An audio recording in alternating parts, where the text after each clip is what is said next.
Hi everyone, this is the video that goes with chapter 5, and now we're talking about different approaches, different trait approaches to the study of personality. So I know I said at the beginning of the semester that the trait and biological approaches are the most, they garner the most research right now. They are at the forefront of the field. So as you're going through this chapter, pay particular attention to the Big Five because that is by far and away the most studied, the dominant theory in personality research today.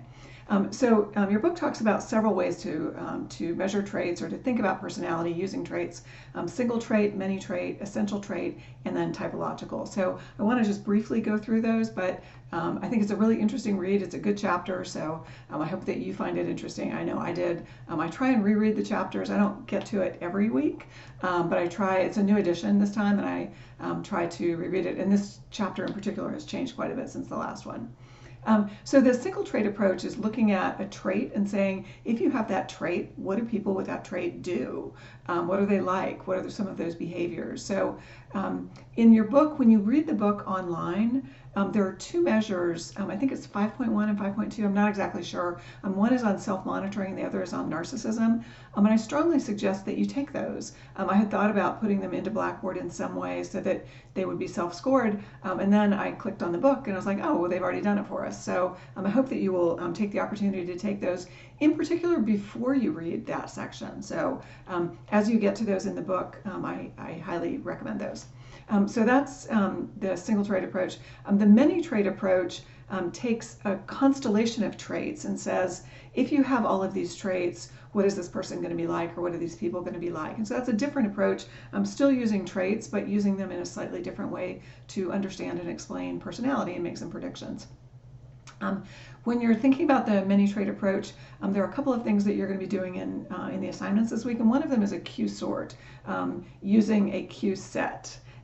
So the set is the set of items.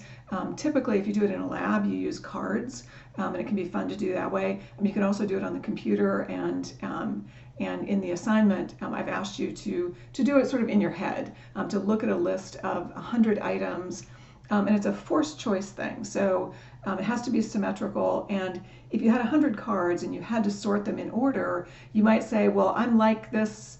I'm like all of these. And it's like, well, you're going to have to make some hard decisions because only a few can be really like you or really unlike you, and most of them are going to be in the middle. And so it forces people to think about things. It can be a really useful and informative lab procedure to use to measure personality and have people talk about personality. So I've used it before. I enjoy it. It can be a good classroom exercise. I don't know if it's that interesting online, but I tossed it out there as a short assignment. By the way, you'll see a number of short assignments this week. Keep in mind that some weeks there are a lot of them and some weeks there are fewer, depending on what the subject matter is. This week there are quite a few. I don't think any of them take very long, with the exception perhaps of the Big Five assessment. And even that, I think, takes about 20 minutes. So work your way through them. If you need to turn them in late, don't worry about it. There will be fewer assignments next week. So I didn't want to split it in half and put it half in chapter 5 and half in chapter 6, but there will be fewer next week. So just hang in there if you're overwhelmed. The many trait approach, your book makes reference to a program called LIWC, the Linguistic Inquiry Word Count, and it's a really interesting program. I've used it before to analyze narratives, and what it does is enable you to take a narrative from a person or a series of narratives, or perhaps you had 100 people write a paragraph and you were trying to assess their personality in some way. It can be used for other things besides personality, but it will do an assessment of how often did you talk in the first person, second person, third person, how often did you talk about the past by counting your words, how often did you talk about the future, how many things were conditional, how many things were about friends or family or some other social relationship. So there are all kinds of things. If you're ever doing research later on, I would encourage you to, if you're doing narrative analysis, think about using it. It's not an expensive program. It was developed at the University of Texas in Jamie Pennebaker's lab. And I think you can license it for a month for, I don't know, $15, and for forever for less than $200. So, which is not, it's not chump change, but if you're doing research and it can really advance your research and save you a lot of time, it can definitely be worth it. Your book also goes into some descriptions about people who are more on the politically conservative side of the spectrum and politically liberal.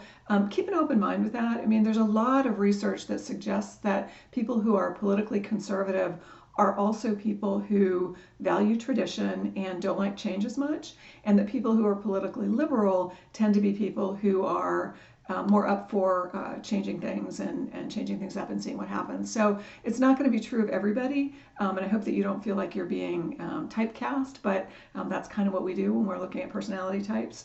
I've asked you to take a political typology quiz.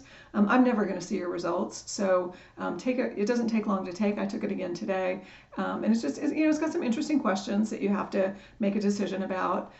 It's changed over the years. There's some questions in there that didn't used to be in there 10 years ago, but it can be just an interesting exercise to bring some of this stuff home to you and make it more personal and more memorable. So the essential traits. Big Five is the dominant model there. You probably saw it in introductory psychology. The acronym can either be CANOE or OCEAN: openness to experience, extroversion, neuroticism, agreeableness, and conscientiousness. Maybe I said those twice. I don't. Anyway, you can look it up in the book. Those traits tend to be what we call orthogonal, meaning that they're non-overlapping. So if I know where you are on all five of those, I have a pretty broad and deep view of your personality. If I leave any one of them out, I've left out something important. If I add more factors in, there's going to be more overlap. So the field has converged on those five as being the ones that are essential. Your book also talks about the Hexaco approach, which expands the Big Five to 6.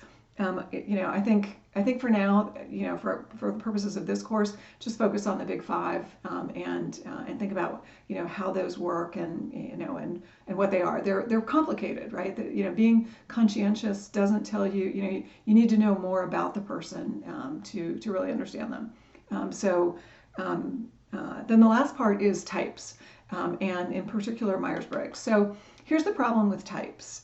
People aren't types. People are on a spectrum for each of these Big Five dimensions, for example.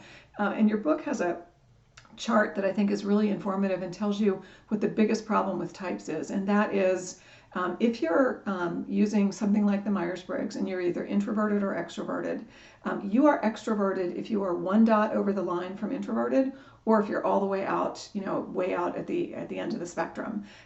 Somebody who is just across the line, is just a tiny bit extroverted or a tiny bit more extroverted than introverted, is labeled the same way as somebody who's all the way out on the tail.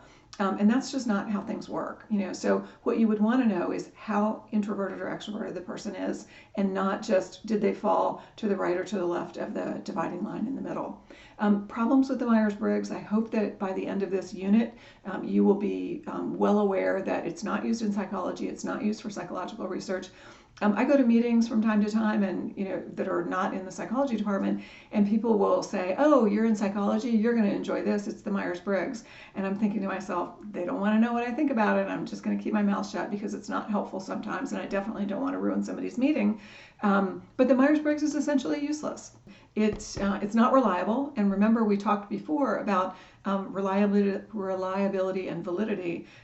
In order for it to be valid, it has to also be reliable. So the fact that it's not reliable means that it cannot, by definition, be valid either. And it just doesn't predict anything. It doesn't predict employment performance or job performance. It doesn't predict anything at all. It is a heavily marketed tool that is marketed for profit, and it is not a good way to measure personality for sure. Have a good week, and let me know if I can help you with anything. Thanks, bye.